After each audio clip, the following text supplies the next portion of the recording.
Hello दोस्तों, topper classes platform point में आपका स्वागत है। मैं उम्मीद करता हूं कि आप स्वस्थ होंगे और आपकी पढ़ाई भी अच्छी चल रही होगी। ठीक है। इ, इसी को देखते हुए हम हिंदी के 2019 का क्वेश्चन पेपर का सॉल्व करेंगे। ठीक है, चलिए देखते हैं। आप इस चैनल पर नए हैं तो चैनल को सब्सक्राइब कर लें और बेल आइकन को प्रेस कर लें, जिससे हमारी आने वाली हर एक वीडियो आपके पास आसानी पूर्वक से पहुंच सके। ठीक है, चलिए आज की क्लास हम शुरू करते हैं। चलिए, पहला क्वेश्चन पूछ रहा है। देखिए क्या कह रहा है पहला क्वेश्चन। सब पुराने सब पुराने अच्छे नहीं होते, सब नए खराब नहीं होते। यह उक्ति किसकी है? तो आपको बताना है विवेकानंद जी की, ऑप्शन बी रामकृष्ण परमहंस जी की, हजारी प्रसाद द्विवेदी की, ऑप्शन डी कालिदास जी की। आप पढ़े होंगे, यह इसका राइट आंसर होगा कालिदास जी की, डी कालिदास जी की। ठीक है, अब आगे चलते हैं हम। लक्ष्मी डॉट डॉट कहानी की केंद्रीय पात्र है। लक्ष्मी किस कहानी की केंद्रीय पात्र है? तो ऑप्शन ए ढहते विश्वास, ऑप्शन बी धरती कब तक घूमेगी, ऑप्शन सी माँ, ऑप्शन डी नगर। आपको पता होगा कि लक्ष्मी किस कहानी की पात्र है। ऑप्शन ए ढहते विश्वास। ठीक है, आगे चलते हैं अब हम। अब पूछ रहा है गुणवाचक विशेषण है, इसमें से कौन गुणवाचक विशेषण है? तो आपको बताना है ऑप्शन ए 3 किलो, ऑप्शन बी 4, ऑप्शन सी अधिक, ऑप्शन डी अच्छा। तो इसका राइट आंसर होगा ऑप्शन डी अच्छा। चलिए आगे चलते हैं। स्वर संधि का उदाहरण नहीं है, आपको बताना है इसमें स्वर संधि का उदाहरण कौन नहीं है। ठीक है, option A Girish, option B Mahendra, option C एकैक, ऑप्शन डी वासपति। ठीक है, आपको मालूम होगा गिरीश स्वर संधि है, महेंद्र भी स्वर संधि है, एकैक भी स्वर संधि है, और जो डी ऑप्शन है यह स्वर संधि नहीं है। तो इसका राइट आंसर हो जाएगा ऑप्शन डी। चलिए आगे चलते हैं अब हम।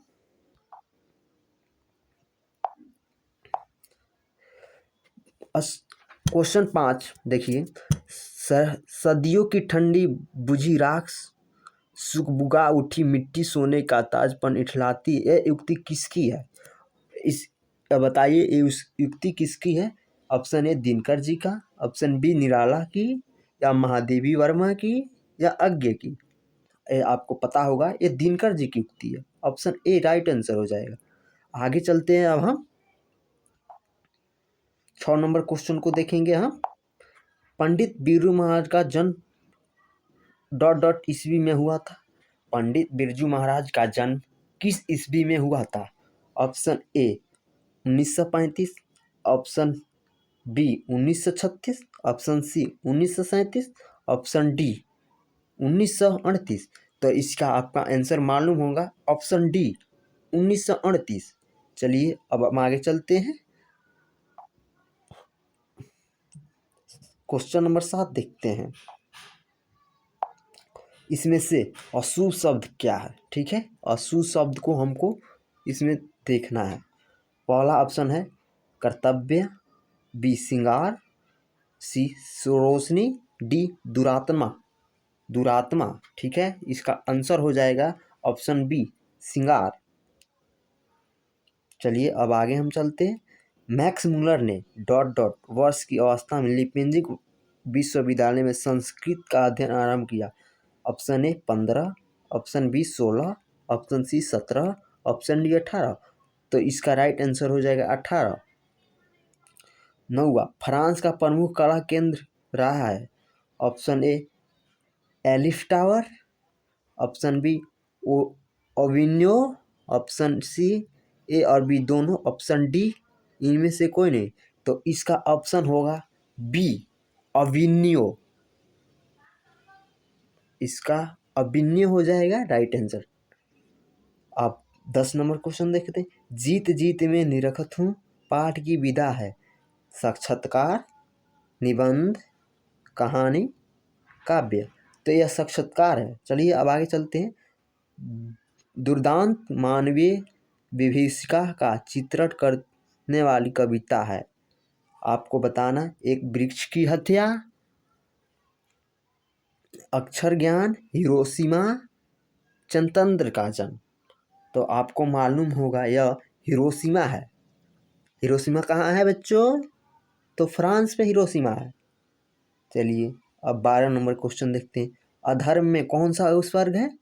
तो option A a, option D Aundh, option D Aundh, option D arm.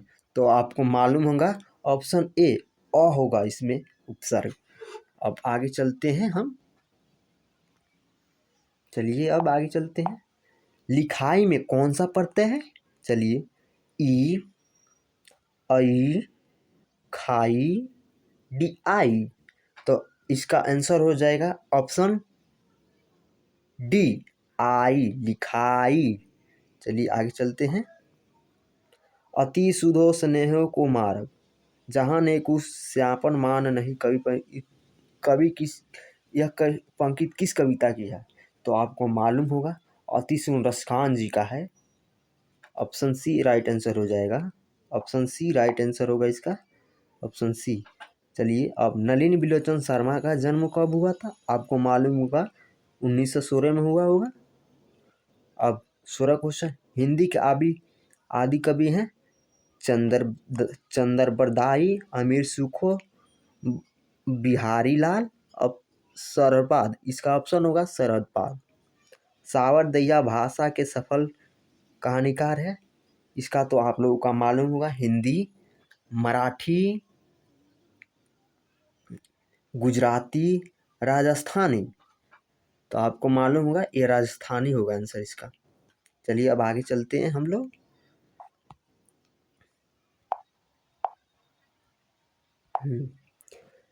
साहित्य के निर्माण में प्रतिभाशाली मनुष्यों की दृढ़ भूमिका होती है। नागण्य, निगाड़क, नकारात्मक, इनमें से कोई ऑप्शन इसका बी होगा। रंगपा था जुआरी, व्यापारी, वकील, किसान। तो एक जुआरी था रंगपा। चलिए अब आगे चलते हैं हम। सूद क्या है? आज की ताजा खबर, रोटी ताजी है, दाल अच्छी है, हवा बहता है। तो इसका ऑप्शन हो जाएगा एक, आज की ताजी खबर, ऑप्शन ए। लेखक के घर में मछली कौन खाता था? तो लेखक के घर में मछली पिताजी खाते थे। लेखक के रिश्तेदार ने बहादुर पर क्या आरोप लगाया? तो पैसे चुराने का। मेरे बिना प्रभु पाठ के लेखक कौन है? Nalini Vilochan Sharma, Ashok Vajpeyi, Rainer Maria Rilke, option C Viren Dangwal. तो इसका आंसर हो जाएगा डी, रेनर मारिया रिल्के। अब आगे चलते हैं हम लोग। तत्पुरुष समास का उदाहरण नहीं है, इसमें से आपको बताना है तत्पुरुष समास का उदाहरण कौन है। राजपुर, पवनपुत्र, वनवास, चौराहा। इसमें से कौन होगा? कमेंट में पिन कर दीजिएगा। इसमें चौराहा होगा। यह अब अविभाव समास में पद प्रधान होता है। पूर्व, उत्तर, दोनों, सभी। तो इसमें पूर्व पर प्रधान होता है। भारत में बेरोजगारी का प्रमुख कारण है जाति प्रथा, दहेज प्रथा, अशिक्षा, भ्रष्टा। तो इसका आंसर होगा जाति प्रथा। शुद्ध शब्द है अभिलाषा, अभिलाषा, अभिलाषा, अभिलाषा। इसमें से शुद्ध शब्द दिखाना है आपको। तो इसका राइट आंसर होगा ऑप्शन ए, अभिलाषा। घनानंद कवि है। ऑप्शन ए रीतिमुक्त, रीतिबद्ध, रीतिसिद्ध, छायावादी। तो इसका राइट आंसर होगा ए, रीतिमुक्त। जन्म से ही पागल कौन थी? जन्म से मंगू पागल थी। अब आगे चलते हैं हम लोग।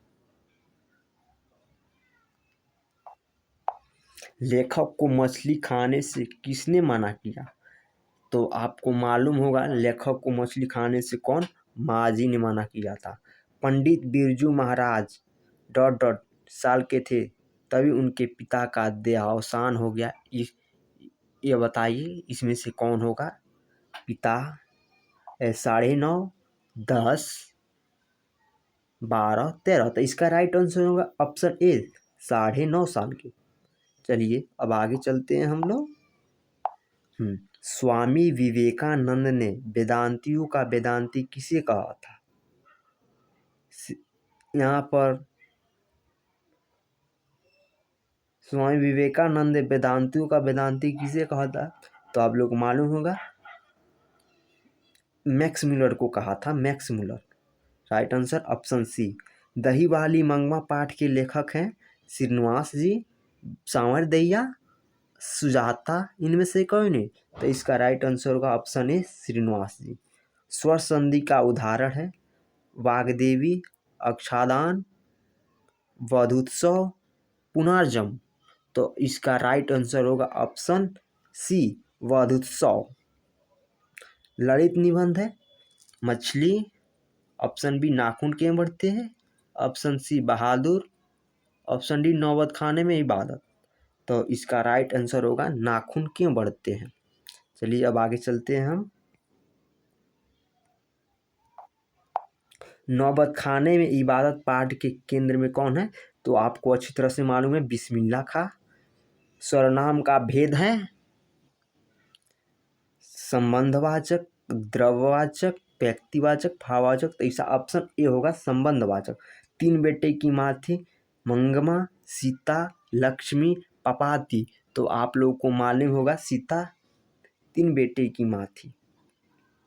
मालूम होगा कैलाश बिरजू, एक कैलाश बिरजू और किशोर ऐसा कुछ नाम था। चलिए अब आगे निम्नलिखित में से कौन सर्वनाम है? तो वह सर्वनाम होता है वह सर्वनाम है। ठीक है अब आगे चलते हैं हम लोग। रामधारी सिंह दिनकर रचित पाठ है रामधारी सिंह दिनकर जी का। इसमें से कौन सा पाठ है? तो हिरोशिमा, जनतंत्र का जन्म, भारत माता, मछली। तो इसका राइट आंसर होगा ऑप्शन बी जनतंत्र का जन्म। द्वंद समास कौन सा है? दशानंद, प्रेम सागर, दिन रात, प्रतिदिन। देखिए आपको बता दे हाइपन का चिन्ह रहता है, हाइपन का दोनों वर्ड के बीच, वह द्वंद समास कहलाता है। ठीक है आगे चलते हैं हम लोग। द्रव्यवाचक संज्ञा का उदाहरण कौन सा है? गुच्छा, तेल, शहर, कक्षा। तो इसका राइट आंसर होगा ऑप्शन बी होगा तेल। सरहदपाद की कृति है दोहा कोश, पृथ्वीराज रासो, मृक्षाकटिम, मेघदूत। अब इसका आंसर होगा ऑप्शन ए दोहा कोश। बाबा साहेब भीमराव अंबेडकर का जन्म कहाँ हुआ था? मध्य प्रदेश। कविता नहीं है इसमें से कविता नहीं है। बता दें हम आपको ऑप्शन सी नौबत खाने में इबादत। अब आगे चलते हैं हम लोग। रामधारी सिंह दिनकर का जन्म किस जिले में हुआ था? तो इसको बता दें हम आपको बेगूसराय जिले में हुआ था। निम्नलिखित में से विशेषण का भेद नहीं है परिवेषण, गुणवाचक, परिमाणवाचक, संख्यावाचक। तो इसका राइट आंसर होगा ऑप्शन ए परिवेषण। तार सप्तम का संपादक किया तो जयशंकर प्रसाद ने, महादेवी वर्मा ने, राम इकबाल सिंह राकेश ने, अज्ञे ने। तो इसका राइट आंसर अज्ञे ने। खोखा के दांत किसने तोड़े? तो खोखा के दांत मदन ने तोड़े। जरसाही डॉट डॉट में थी जरसाही, ऑप्शन ए सोवियत रूस में है। ठीक है